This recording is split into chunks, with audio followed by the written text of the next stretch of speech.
I want to talk to you about how to get your money's worth out of a free thing.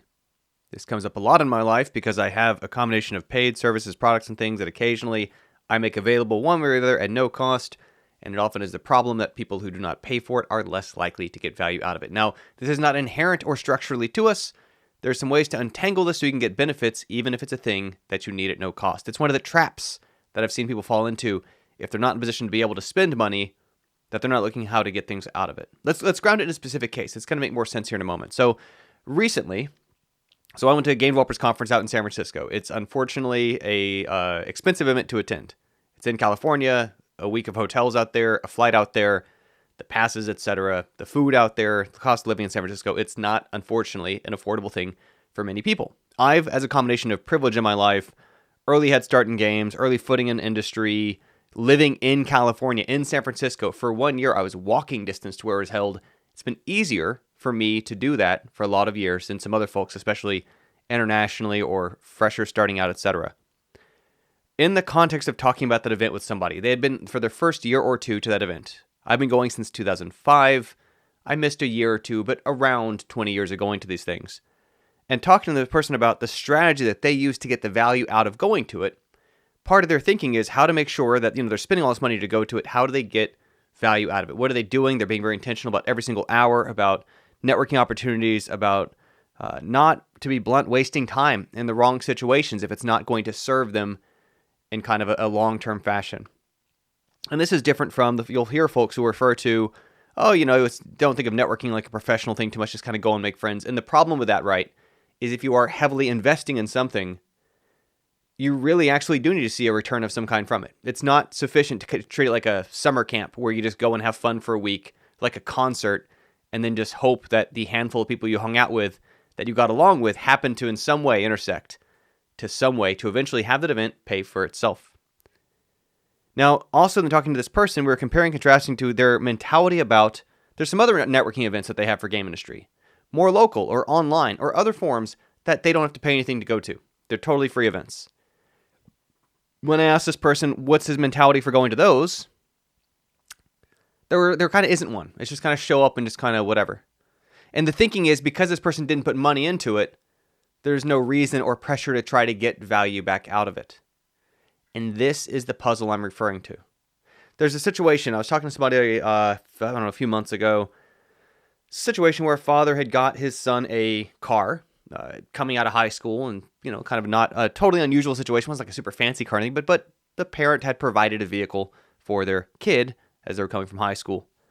When it came time to later trade in that car and get an upgrade for some other vehicle in the future, they just sort of took the first number offered. They didn't negotiate. They didn't stress about it. They didn't even look up the value of what they were trading in. And when talked about it later, the reasoning was, well, I didn't have any money in it, right? It all seemed like upside to them because they hadn't paid for it. This is, again, one of the traps that can happen where, so for over a year and a half, I guess maybe about a year and a quarter, I've had free calls people can schedule with me.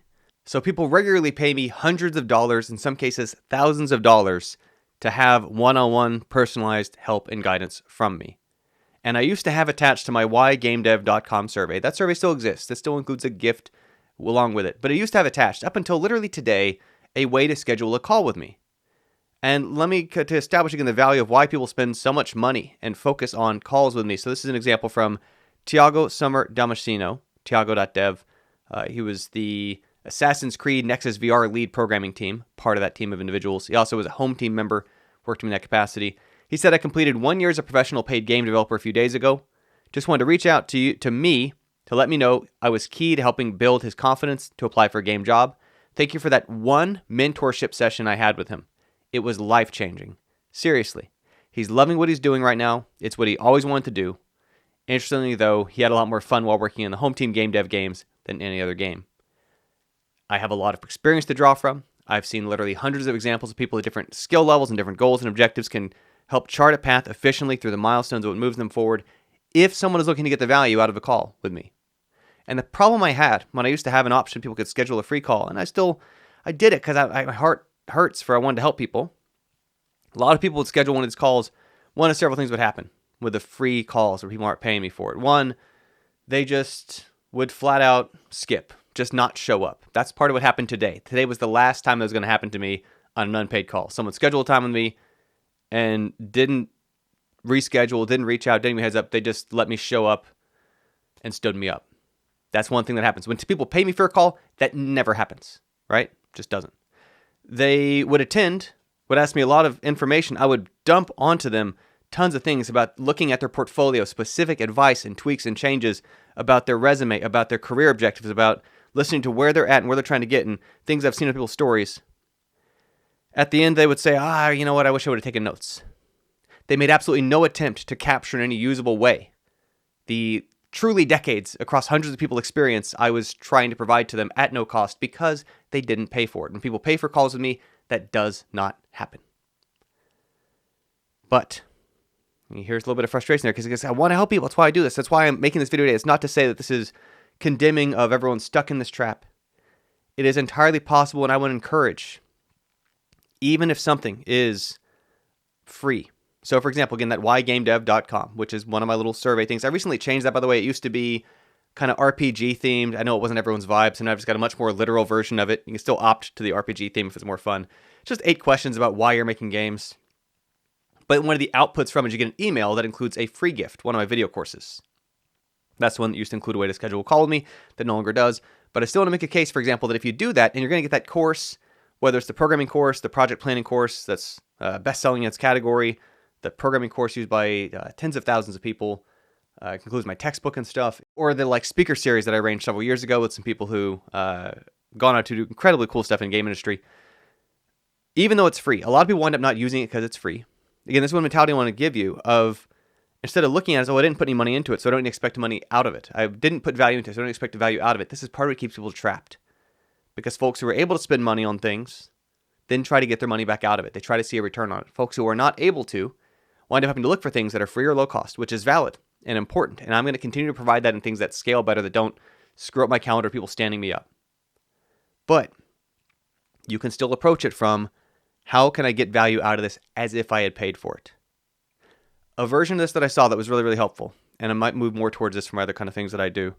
We had an accountant, IGDA Los Angeles. His name's Jaga, I think, as how many years ago. And he was volunteering with our local chapter of the nonprofit International Game Developers Association, Los Angeles chapter, which I was the chair of at the time for our career fair, mostly Tiffany Autos organizing that event.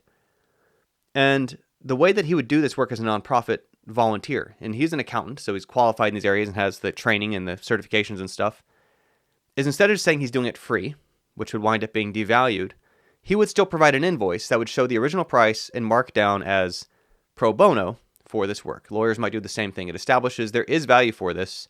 You should be expecting to engage with this in a way to get a certain amount of value out of it.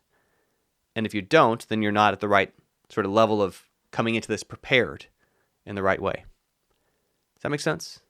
This also leads to one thing I'm working on right now. It's not ready yet, but it'll be out there in the not too distant future. Sort of another kind of simple survey that's just built around helping people figure out, are they in the right place to get the benefit from home team game dev or other kind of work or services that I do. That sometimes what happens is people get these wrong ideas in their head of what they need to do to prepare for it, to get the value out of it, and may actually be exactly where they need to be right now. And it's just, it's lost time. There's another topic for another day. Anyway, even if what you're finding is something that's free resources, right? It's part of how some people don't leverage a library effectively. It's how so many people don't leverage the power of the internet and the information on it effectively because they didn't put money into it. It's not trying to get value back out of it. Try to picture in your head as best as you can, as if you had made some trade-offs for it. Because if nothing else, you are making a time trade-off for it. And if you are clever and intentional about the things that you're doing, in many cases, what I find people I work with, they have the time. They have enough time. We tell ourselves we don't. We really do, provided we use it effectively. Provided we go into things with intention. Provided we do projects with a specific plan for how and why this is going to move me towards some sort of specific milestone that I need. So don't just get lost in treading water, doing the same kind of stuff, thinking that eventually it's going to get them where they want to go, when really just kind of going in circles.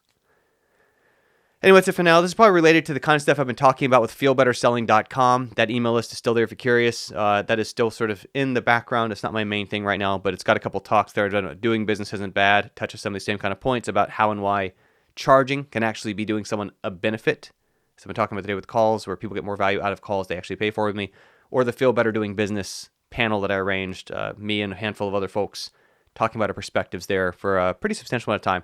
Check those out. All that's free at feelbetterselling.com, which again, I know free because of that. A lot of people won't get value out of it. I hope that you will. Or like I mentioned earlier, the whygamedev.com quiz. If you're a game developer, you're curious to think about why you're doing what you're doing, get a resource out of it. Either way, I encourage you to check those out with the lens of looking to how to get value out of it, to not settle for the fact that because you didn't put money into it at this stage, you're not actually going to do it. You're actually going to apply it. You're actually going to be intentional about how you can use this to move yourself forward in what you're doing. That's it for the day. Thanks, everybody. I'll catch you another day. Bye for now.